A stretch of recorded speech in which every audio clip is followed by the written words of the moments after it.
Bonjour à tous, alors, moi c'est Antoine, et aujourd'hui on se retrouve pour un petit tutoriel sur comment passer d'une image de jour comme celle-là à une image de nuit, et comment faire les petits ajustements qui vous permettent de rendre votre photo crédible.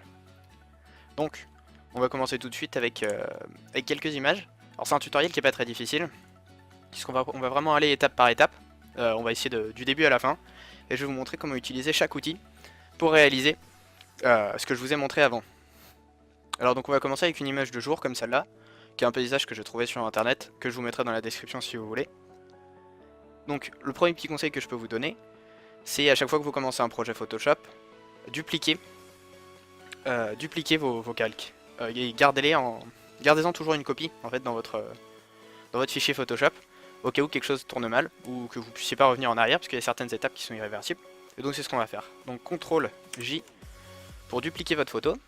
Donc on va la désactiver pour qu'elle soit plus visible. Et on va utiliser celle-là, qui va donc être notre image d'arrière-plan. Alors ce qu'on va vouloir faire avec, on va importer la personne dont on va servir dans ce tutoriel, qui est une image que j'ai découpée auparavant. Donc on va l'importer là et on verra comment on va l'ajuster après pour que ce soit réaliste. Alors tout d'abord, donc on va essayer de passer du jour à la nuit, et on va faire quelques premiers ajustements. Alors pour ça, ce que je peux vous conseiller, quelque chose qui marche très bien quand vous voulez passer du jour à la nuit, c'est quelque chose qui s'appelle correspondance de couleurs. Alors c'est un nom un peu bizarre, mais donc bref, il va falloir que vous alliez vérifier que vous êtes bien dans fichier 3D LUT, et vous allez chercher un petit truc qui s'appelle Night from Day. Donc ça veut tout dire, hein, passer du jour à la nuit. Et donc vous allez charger, et vous pouvez voir que ça applique déjà tout un tas de réglages à notre image. Donc c'est pas mal, mais on n'est pas encore sur une vraie impression de nuit. C'est-à-dire on a assombri un petit peu notre image, on lui a donné une petite couleur bleue, mais c'est pas encore parfait. Donc ce qu'on va faire, c'est qu'on va en rajouter un deuxième. Donc vous allez refaire Night from Day. Hop. Et comme vous pouvez voir, on est déjà sur un résultat beaucoup plus proche de ce que pourrait être la nuit. Moi je trouve que c'est pas encore parfait, et je pense que vous pouvez vous en apercevoir aussi. Il y a encore trop de saturation, notamment au niveau du bleu. Vous pouvez voir que votre image est beaucoup trop bleue. Et ça, en pleine nuit, pour un paysage de nuit, c'est pas vraiment ce qu'on veut. Donc, on va essayer de baisser un peu cette saturation. Alors pour ça, vous allez ajouter un calque de réglage teinte et saturation. Donc on va essayer de descendre un petit peu notre saturation à quelque chose comme moins 40, ça me paraît pas trop mal. Et je trouve que l'image est encore un peu lumineuse pour un paysage de nuit. Après on rééclairera à certains endroits en particulier. Et pour l'instant, je trouve que notre truc est un peu trop lumineux. Donc on va essayer de baisser la luminosité à quelque chose comme moins 20 à peu près, quelque chose comme ça. Donc ça c'est des réglages que je vous donne pour cette image là en particulier. Après ça va vraiment varier en fonction de l'image que vous avez, c'est-à-dire vous appliquerez pas exactement les mêmes réglages en fonction de vos images. Vous descendrez pas autant la saturation, parfois vous n'aurez pas besoin de descendre la saturation, ou des choses comme ça. Donc ce qu'on va faire maintenant, c'est qu'on va grouper, donc restez appuyé sur CTRL, vous cliquez sur ces 4 calques, vous faites CTRL G, ce qui va vous permettre de grouper les calques. C'est vraiment important de rester organisé dans Photoshop, parce que plus tard vous allez avoir des fichiers avec un grand nombre de calques, et donc c'est important de rester organisé pour pouvoir s'y retrouver. Donc on va l'appeler Background Adjustment.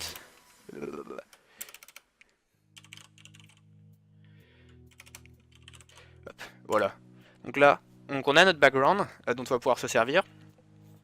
Donc on va passer maintenant au personnage. Donc c'est un personnage que j'ai découpé un peu plus tôt. Je vous ferai plus tard un tutoriel sur comment découper quelqu'un ou n'importe quel objet. Alors moi je l'ai découpé à l'aide de la plume, qui est probablement le meilleur outil de sélection. Mais on reviendra sur ça plus tard. Et donc comme vous pouvez voir, la découpe est à peu près nette. L'idée c'est qu'on voit vraiment pas qu'il s'agisse d'une découpe. Et donc maintenant, on va voir comment faire en sorte de le rendre à peu près crédible dans notre image et de l'incruster de façon réaliste. Alors tout d'abord, moi je préférais qu'il regarde de l'autre côté puisqu'on va ajouter une lune par ici. Vous cliquez sur votre calque, vous faites CTRL T, qui va faire apparaître ça, qui va vous permettre de modifier la taille de votre personnage, mais également de le faire tourner. Nous c'est ce qu'on veut, donc on va faire symétrie sur un axe horizontal, et hop, le tour est joué, on a notre petit personnage qui regarde par là. Alors comme vous pouvez voir, en termes de couleurs, d'éclairage, etc., on n'est pas du tout dans le ton de la photo. Et donc on va essayer d'ajuster ça un petit peu. Donc tout d'abord on va rajouter même chose, on va rajouter un Night from Day. Vous faites correspondance de couleurs et vous allez chercher le petit truc qui s'appelle Night from Day. Il est installé sur toutes les versions de Photoshop. Et là c'est très intéressant, vous pouvez voir que ce calque, il s'applique à toute l'image, c'est-à-dire aussi bien au background qu'à mon personnage. Et nous, on aimerait qu'il s'applique uniquement à notre personnage. Donc ce qu'on va faire, c'est qu'on va cliquer sur ce petit bouton. Hop. Et voilà. Ce qui fait que maintenant, le calque que vous avez là, le calque de correspondance de couleurs qu'on a rajouté, ne s'applique qu'à notre personnage. Hop. Donc on peut voir que c'est déjà pas mal. On peut encore faire quelques petites retouches, puisqu'on va... Alors, on va ajouter une lune plus tard, ce qui veut dire que notre personnage, il va être vachement éclairé. Donc il va y avoir des highlights, c'est-à-dire les points plus lumineux qui vont être vraiment très lumineux. Donc comment on va faire ça? On va ajouter une courbe. Hop. Alors on va directement la mettre sur notre uniquement sur notre calque du personnage, en appuyant dessus.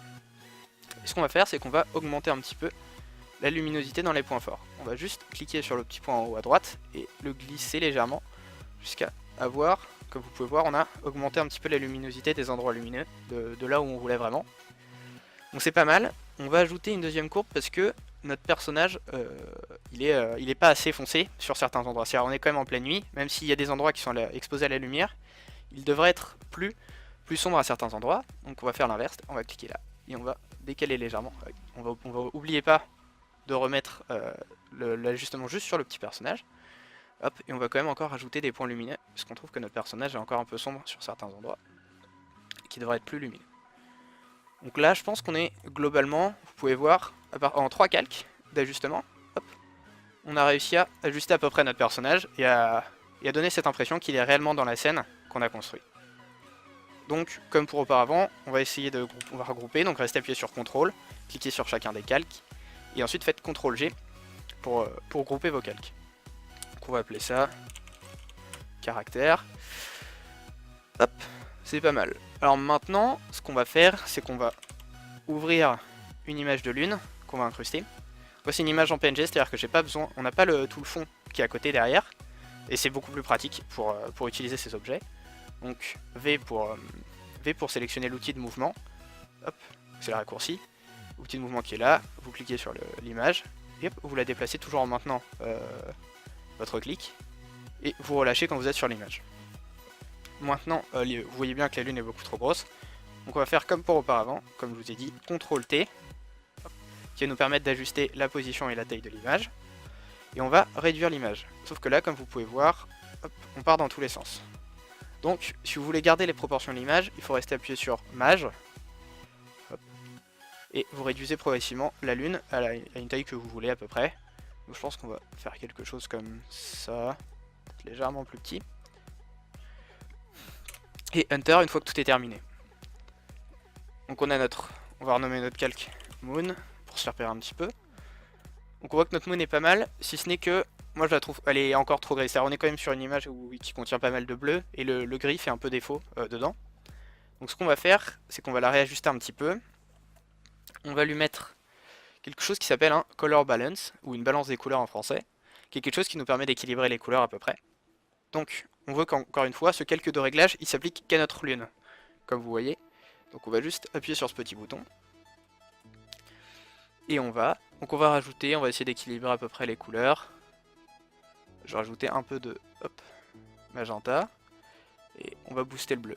Alors pourquoi j'ai mis un peu de vert, c'est parce que sinon, si j'en mets pas, ça va juste être une sorte de bleu bizarre, et nous, c'est pas trop ce qu'on veut. On va essayer d'obtenir une teinte bleue légèrement, comme vous pouvez voir, c'est pas énorme, c'est assez subtil, mais ça donne cette impression que la lune rentre actuellement dans l'image beaucoup mieux. Un autre petit point, je trouve que notre lune est trop précise. Alors ce qu'on va faire, on va juste la convertir en objet dynamique avant, je vous expliquerai dans une prochaine vidéo pourquoi. Et on va lui appliquer un filtre. Donc un filtre, c'est quelque chose qui va influer sur le calque en question. Et on va lui appliquer un flou gaussien de à peu près 0,8 pixels pour flouter légèrement. Sinon, si vous la floutez pas, on a vraiment l'impression que c'est une image que vous sortez de nulle part, que vous rajoutez dans votre photo. Parce qu'elle est beaucoup trop nette par rapport au reste de l'image. Donc on va rajouter ce petit flou qui va permettre à cette lune de mieux s'intégrer dans notre composition. C'est les seuls ajustements qu'on avait à faire sur notre lune, donc on peut encore une fois grouper nos calques. Et voilà. Et donc là on a bien avancé. Ah si, on a quelque chose encore qu'on peut faire sur la lune, que je vais essayer de vous faire. qui est un halo. On va essayer de lui faire un petit halo lumineux. Donc là j'ai créé un nouveau calque. Alors comment j'ai fait? Vous maintenez CTRL, SHIFT, ALT et N en même temps. Et ça vous crée un nouveau calque. Ou alors vous pouvez juste cliquer ici pour créer un nouveau calque. Les deux méthodes marchent. Voilà. Alors du coup qu'est-ce qu'on va faire avec ce calque? On va en faire un halo lumineux. Donc ce qu'on va faire, c'est que je vais prendre mon pinceau et je vais... on va lui donner une taille à peu près un peu plus grosse que la lune pour commencer. Vous pouvez ajuster votre taille ici.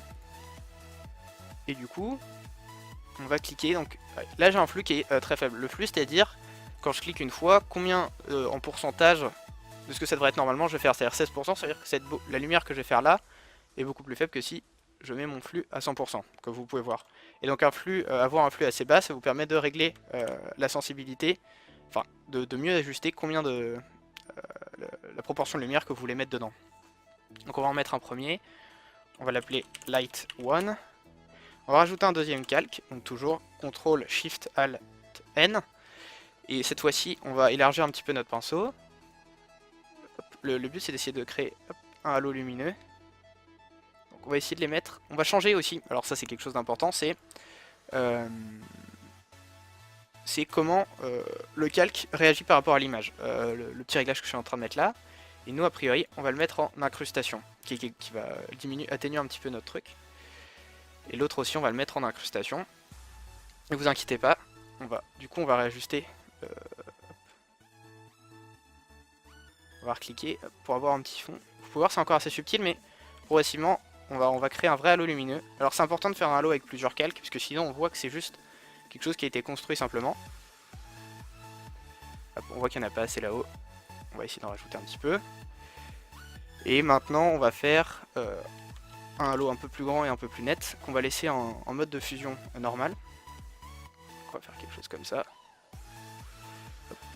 Et là vous voyez qu'on a un halo lumineux qui est à peu près crédible pour notre lune, qui paraît pas trop fake, parce que justement on a tous ces petits calques derrière qui nous aident à donner cette impression de réalisme. Donc on est pas mal pour notre lune. Donc on a notre dossier lune. Maintenant, si on réfléchit un petit peu, on voit que notre personnage est éclairé par la lune, mais du coup ça veut dire que son environnement devrait être éclairé aussi. Donc on va créer, donc encore une fois on va créer un nouveau calque, et on va ajouter nous-mêmes la lumière sur le sol. Alors c'est vraiment assez facile à faire, ajouter la lumière. Pour ça donc on va prendre un pinceau, on peut garder le même que ce qu'on a fait, c'est-à-dire il nous faut un pinceau avec une dureté extrêmement faible, une dureté égale à 0.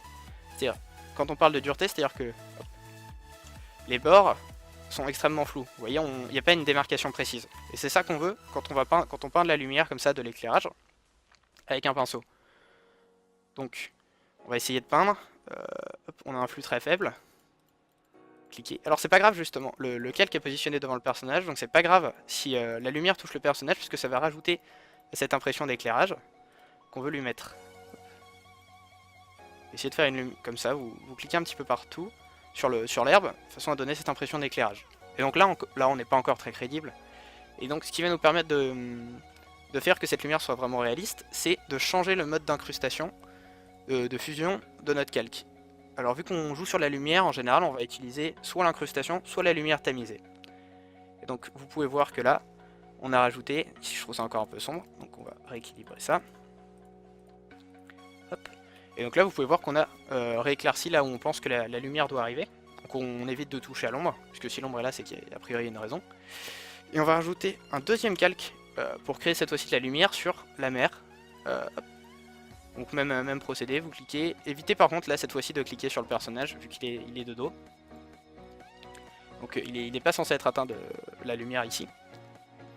Et cette fois-ci on va changer son mode de fusion dans incrustation, qui me paraît pas mal. Vous pouvez voir on éclaircit légèrement la mer, vous pourrez ajuster après comme vous voulez. C'est ça l'avantage d'avoir un flux très faible, c'est que hop, vous ajoutez vraiment par petites couches ce que vous voulez. Donc là c'est nos deux calques de lumière, on va les grouper ensemble et on va appeler ça Light. Donc là notre composition est pratiquement terminée. On pourrait s'arrêter là si on veut, ça donne déjà une scène assez réaliste. Mais en général, moi je suis assez perfectionniste et du coup j'aime bien ajouter toujours quelques petits calques d'ajustement à la fin. Et donc là, moi j'aime bien la scène. je trouve juste qu'on pourrait la rendre un petit peu plus lumineuse, parce qu'on est quand même sur une lune assez forte. Donc on va ajouter une courbe, comme on a fait avant. Vous allez cliquer au milieu et vous allez lever assez légèrement cette courbe, histoire d'ajouter de la luminosité sur les tons moyens de votre image. Ça va vous permettre de booster légèrement la luminosité de votre image et donner une impression de réalisme. Donc voilà, c'est la fin de ce tuto. Si vous avez des questions, n'hésitez pas à en laisser dans les commentaires. Si vous avez des remarques aussi également. Si vous avez des outils que vous aimeriez que j'explique plus précisément dans une autre vidéo, ou si vous avez des idées de tutoriels, n'hésitez pas. Voilà, j'espère que vous avez aimé ce tuto. N'hésitez pas à vous abonner ou à lâcher un like si jamais vous appréciez le travail, ou pas d'ailleurs. Et voilà, moi je vous laisse et je vous dis à une prochaine vidéo. A tous.